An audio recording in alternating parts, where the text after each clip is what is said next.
कफन का गठरा लेके पहुँचेगी और मेरे उस सहाबी को नहलाएगी भी और कफन दफन करके नमाज पढ़ के दफनाएगी। ऐ मेरी बीवी, मुझे लगता है कि वो बात मेरे नबी ने मेरे ही लिए फरमाया था, इसलिए भरोसा रखो, मेरे नबी ने फरमाया है अल्लाह मेरी तज़हीज़ व तकफ़ीन के लिए अपने बंदों को भेजेगा। ये कहा और थोड़ी देर के बाद अबू ज़र ग़िफ़ारी का इंतकाल हो गया। अबू ज़र ग़िफ़ारी की बीवी बैठी रो रही हैं। थोड़ा ही वक्फ़ा गुजरा था कि फरमाती हैं, इतने में नूरानी चेहरे वाले घोड़ों पर बैठ करके एक कफन की गठरी लेकर के हाजिर हुए और उन्होंने मेरे शौहर को नहलाया भी और नमाज जनाजा पढ़ करके जंगल में दफनाया भी। अब इससे अंदाज़ा लगाओ कि नबी करीम ने जो फरमाया था कि निकाह के मिसल दो लोगों के बीच में मोहब्बत करने वाली कोई दूसरी चीज़ नहीं देखी गई। इसीलिए आदमी निकाह करता है ताकि हमारी ज़िंदगी का कोई सहारा हो जाए।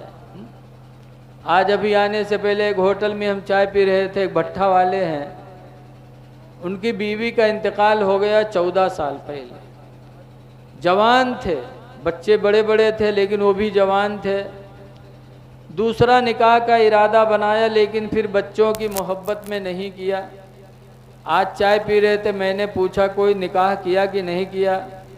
कहा मौलाना साहब नहीं किया, लेकिन आज उसी वजह से रोना हो रहा है कि अब मेरी ज़िंदगी का सहारा कौन है। बीवी ज़िंदगी का सहारा होती है, इसलिए इंसान को चाहिए कि निकाह करे और निकाह के बाद बीवी के साथ हुस्ने सलूक करे।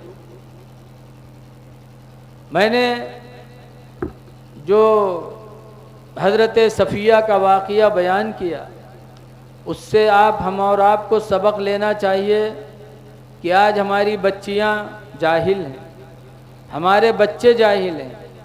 आज हम लोगों में इल्म दीन का जज्बा नहीं रहा। लेकिन ऐ मुसलमानों, सोचो अल्लाह के रसूल ने किसके लिए फरमाया था? तलबुल इल्म फरीदतुन अला कुल्ले मुस्लिम व मुस्लिमा, कि इल्म का तलब करना फ़र्ज़ है, वाजिब नहीं फरमाया बल्कि फ़र्ज़ फरमाया। इल्म दीन का तलब करना फ़र्ज़ है, मुस्लिम मर्द पर, मुस्लिम औरतों पर, सब पर फ़र्ज़ है।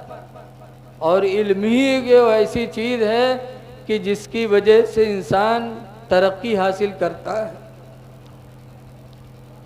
अल्लाह ताला ने जब फ़रिश्तों से फरमाया, मेरे फ़रिश्तों इन्नी जाइलुन फिल अर्द खलीफा, बेशक दुनिया में मैं अपना खलीफा पैदा करना चाहता हूँ, तो फ़रिश्तों ने कहा था हमको बना। नानु नुसब्बिहु बिहम्दिका व नुक़द्दिसु लक, कि हम तेरी पाकी बयान करते, तेरी तारीफ़ करते हैं, अल्लाह खलीफा हमको बना। तो अल्लाह ताला ने ऐसे नहीं बना दिया था, बल्कि दुनिया की तमाम चीज़ों को रख कर के पूछा था, ऐ फरिश्तों, अगर तुम खलीफा बनने के लायक हो तो बताओ ये चीज़ क्या है, ये क्या है, ये क्या है। अम्बिऊनी बि अस्माई हाउला इन कुंतुम सादिकीन, ऐ फरिश्तों इनके बारे में ख़बर दो अगर तुम लोग दावे खिलाफत में सच्चे हो। तो फरिश्तों ने कहा था ला इल्म लना, ऐ परवरदिगार हमको कुछ भी इल्म नहीं है। तब आदम से कहा था, कुरान में अल्लमा आदम अल अस्मा कुल्लहा, कुल चीज़ों का इल्म अल्लाह ने आदम को सिखाया। अरदहुम अलल मलाइका, उनको मलाइका पर पेश क्यों नहीं बता पाए, लेकिन जब हज़रत आदम से कहा तो आदम अलैहिस्सलाम ने बता दिया, ये कुर्सी है, ये मैक है, ये चादर है, ये प्लेट है, ये पतीली है, ये चारपाई है। दुनिया की सारी चीज़ों का नाम आदम ने बताया और उसका मकसद भी बताया। तब अल्लाह ने फरमाया, ऐ फरिश्तों, खलीफा वही बन सकता है जिसको इल्म हो, बग़ैर इल्म के कोई खलीफा नहीं बन सकता। तो पता चला कि रोज़े अदल ही में अल्लाह ताला ने फ़ैसला फरमा दिया कि इंसान को अगर इज्जत मिलेगी तो इल्म की बुनियाद पर मिलेगी। लेकिन आज हम लोग इल्म दीन से कतराते हैं। ऐ लोगों, ज़रा सोचो, सहाबे किराम के ज़माने में क्या साइंस पढ़ाई जाती थी? सहाबे किराम ने क्या अंग्रेज़ी पढ़ा था? नहीं पढ़ा था।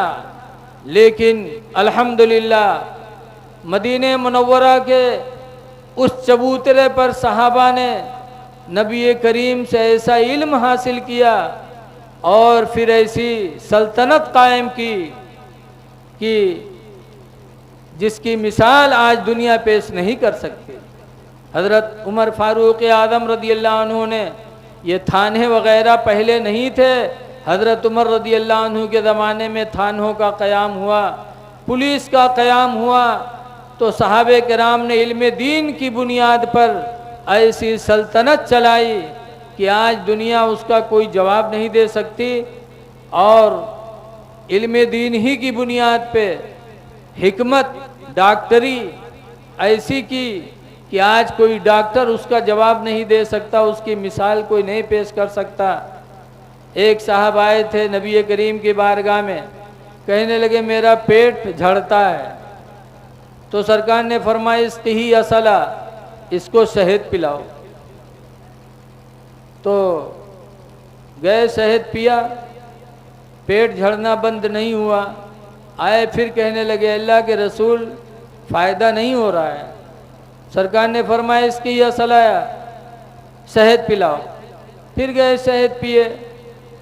फिर तीसरी मर्तबा आए, कहने लगे फ़ायदा नहीं हो रहा है। सरकार ने फरमाया शहद पिलाओ। फिर आए, कहा नहीं फ़ायदा हो रहा। सरकार फरमाते तेरा पेट झूठा है, शहद पिलाओ। पेट झूठा है, शहद में अल्लाह ने शिफा रखा है। चौथी मर्तबा जब उसे शहद पिलाया गया तो अल्लाह ताला ने उसे शिफा